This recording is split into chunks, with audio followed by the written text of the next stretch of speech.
Welcome back to my channel, In-Flight Music. If you're new here, my name is Ian, and today we're going to be going over this plugin called Reels. This is just the first part of a video series that I'm doing that's going to be covering various plugins that will color your sound in different ways, and we'll specifically be looking at hardware emulations. So to start us off, we have this tape emulation plugin. There's quite a few different ones out there, and there's various things that will set them apart, but overall what I show you will apply to most of the other tape emulation plugins as well. So right here you can see that I actually have it turned off, and that's because as soon as you even load the plugin, it will actually already start making various types of hardware emulation type noise, at least on this default setting. So let's go ahead and turn this on. And you should be able to hear a slight hiss, and that's coming from this section right here. And you'll find that most hardware emulation plugins will do this. As soon as you turn it on or input a signal, it's already getting some sort of coloration or saturation from that plugin. But I'm going to go ahead and turn this off, and I'm going to lay down a piano pattern, and then we could listen to what this sounds like before and after Reels.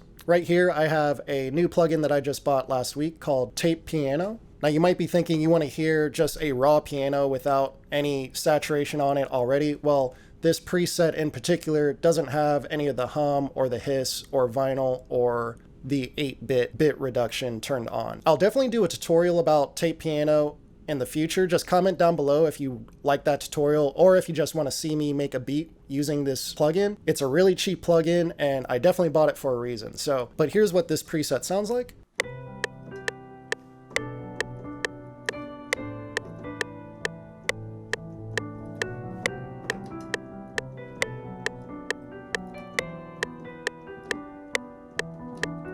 Cool. And I will admit that does sound a little lo-fi already, but compared to what we're about to do with Reels, it'll be a night and day difference. So, plus I always think it's a good idea to use source material that is closer to what you're trying to go for than trying to make something that doesn't belong sound like it belongs. That's another gem for you right there. Let's go ahead and turn Reels on and listen to the difference.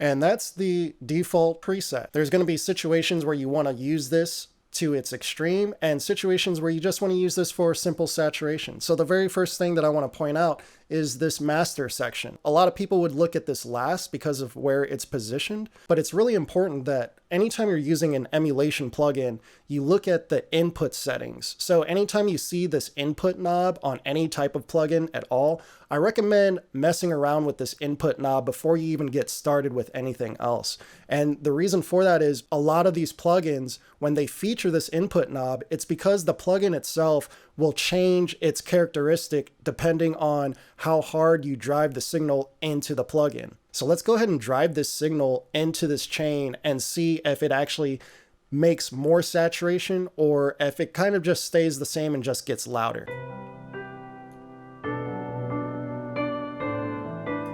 Now already, just with the 3 or 4 dB, we heard a little crunch at the top end right there. So this is for sure creating more saturation as you input this signal or drive the signal harder into the plugin. Let's go ahead and leave it right there. And then we know if we want to get rid of any extra grit, we could always turn this down. Go ahead and look at this tape section. I think the first knob that I should point out is actually this harshness. When I think of harshness, I'm thinking about saturation or distortion, but let's go ahead and take a listen.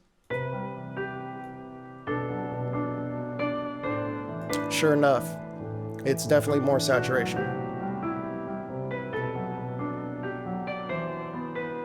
While in Flutter, you'll find this on every tape, simulation, emulation, whatever you want to call it. But basically, this is the warbly sound that you hear affecting the pitch, making it go up and down. What I really appreciate about this wow effect, there are some plugins that will emulate this, but they'll do it with an LFO.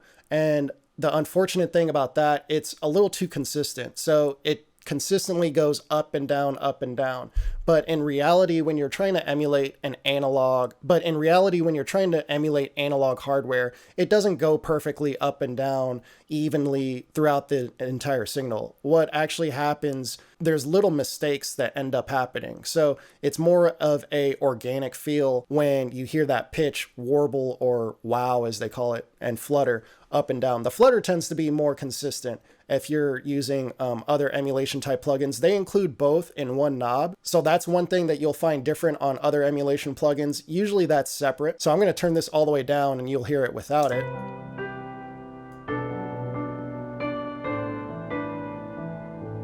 I believe there is some slight wow and flutter on the preset that we're using. And again, that goes back to using sounds that actually make sense for your project. But if we really crank this, you'll hear a huge difference.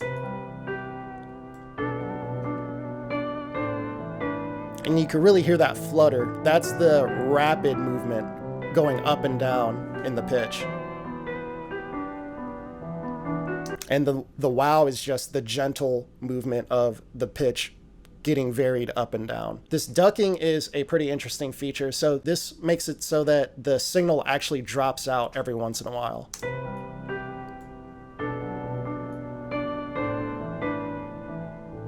I'm finding that this one is really subtle, but I can hear slight changes in volume overall. I think you would hear this a lot easier with a pad or stringed instruments because those have longer sustained sounds, unlike a piano where you're getting more percussive type sounds. Sure, there are some sustained notes in this MIDI, but I'm finding that these notes aren't long enough to really allow you to hear how much that ducking feature is actually ducking the signal there. Just something to keep in mind. But let's continue on with crosstalk.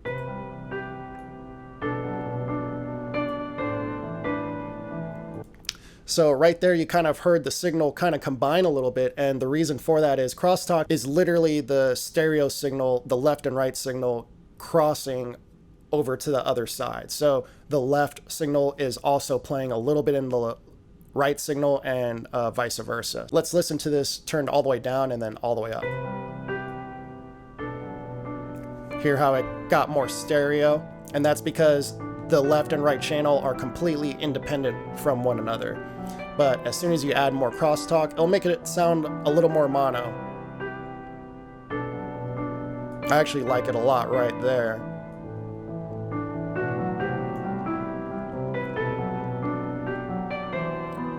This sounds almost like a completely mono signal right there. That really gives you an idea of how much that left and right signal actually literally cross between each other. I haven't seen crosstalk on the other tape emulation plugins that I actually have. That really brings us to this tape speed section right here. So they have 3 different tape types with JP, which is Japan, IT, which is Italian, and FR, which is France. And you'll find that as we go from left to right, the signal degrades even more. So I'm just going to play the MIDI and then we'll just listen to the different types here. Japan. Here's Italian. Just a little grimier, not extremely different, but it's definitely grimier. And then France. I mean, this one sounds broken, right? And then you could degrade it even more by changing the tape speed. So if you go with a slower tape speed, you're really going to hear all this degrading even more. So at 3.75, now let's switch to 1.8. You could hear that a lot of that top end got filtered out. This is brighter. This gets darker, more dull. And same deal with these other tape types too. Brighter, filtered, brighter, slightly darker, which makes sense because, like I said, as you go from right to left or left to right, going right to left, you increase the quality. Because it's a better tape quality that they're emulating right here, you're definitely getting less degradation when you slow down that tape speed. I already talked about the noise a little bit, but let me talk about this envelope. So if you play this and turn this envelope on, it makes it so that the noise and the motor sound only come in when you hit the keys. So let me crank this way up and hit a key.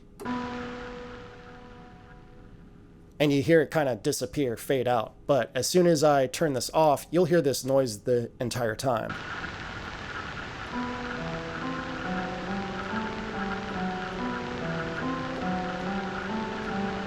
So if you mix this in just right, that could be a cleaner way to still get that lo-fi sound, but it's treated more like a one-shot. That's something that's really popular right now. A lot of people are using one-shots, and because they're using individual one-shots that have different effects, maybe reverb on them, each of those one-shots are mini samples, and then when you combine those sounds together, it gives you a very different vibe than actually adding effects onto the entire signal as a whole. I think that's something that a lot of people aren't picking up on, but it's becoming a new vibe for sure. And this actually gives you that feel where each note has its own effect. So this section right here, echo, it's basically like a little dub delay.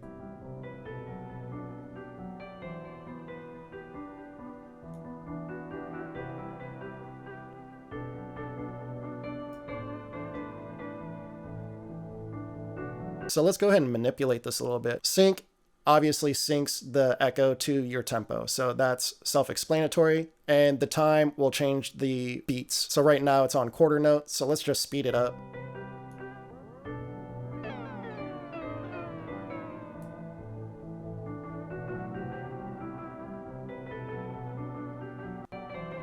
Feedback is how long you'll hear the echoes.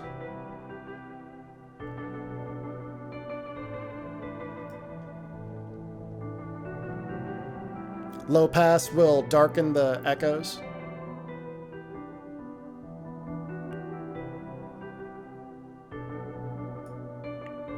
Changes the vibe. And then the level will change the level of the echoes, how loud they are.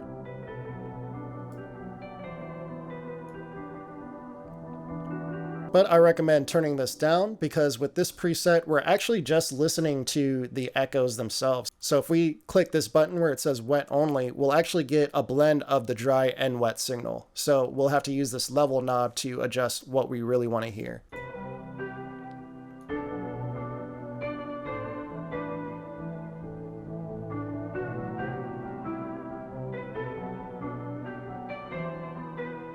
That just made it sound sort of like a ragtime piano, one of those old uprights that you would find in like a saloon. And then at the very bottom here, we have this limiter, which literally is a limiter. It just limits the sound. And what I recommend is, once again, turning this limiter on and adjusting the input signal into the actual chain. So let's listen.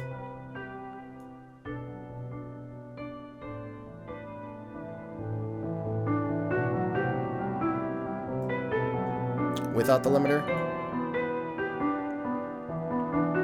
They've also included this mono button, and I'm sure this is here because of the crosstalk. Let's go ahead and listen to what this changes and hear if we hear any additional phase cancellation or anything like that.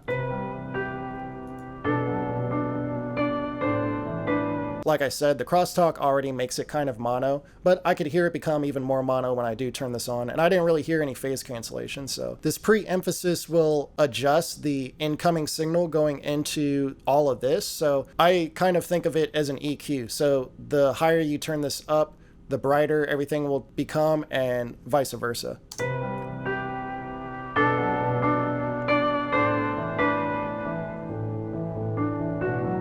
It also gets a little bit louder as you go brighter and a little bit quieter as you go darker as well. They even have this labeled as dB. I used to know exactly what pre-emphasis is emulating, but I totally forget off the top of my head, so forgive me for that. And then last but not least, they've added in this tape stop, tape start feature. So I think before they only had tape stop, but now they have tape start as well.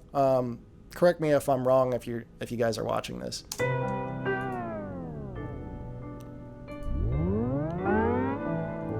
So with that feature, obviously you're probably going to want the mix at 100%. So that's something that you would put on your master or maybe on your drum bus or instrument bus. And then to start back up, just hit record.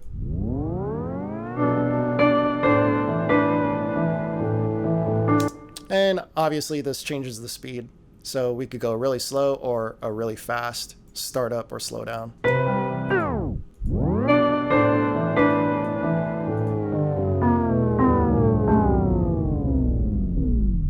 And And that's my video on Reels. Like I said, this is just one part of a video series that I'm doing where I'm going over different types of coloration plugins to give your presets and sounds a little bit more life and a little bit more character for you to mess around with. I know some of you get tired of using the same presets over and over again, and not all of you are sound designers. So plugins like this and the plugins that I'm going to introduce to you over the next couple weeks, those should help spark new ideas with the same 12 Omnisphere presets that you guys keep using. And in addition to that, I'm also going to be showing you guys a whole bunch of new plugins. A lot of them are really affordable. Some of them are going to be completely free. But like I said, let me know down in the comments below if you want to see me do a full tutorial on tape piano, because I feel like this is super underrated, super slept on, along with all the other plugins that I'm going to be introducing. So if you haven't already, definitely hit that subscribe button, like if you like the video, and I'll see you guys in the next one. Peace out.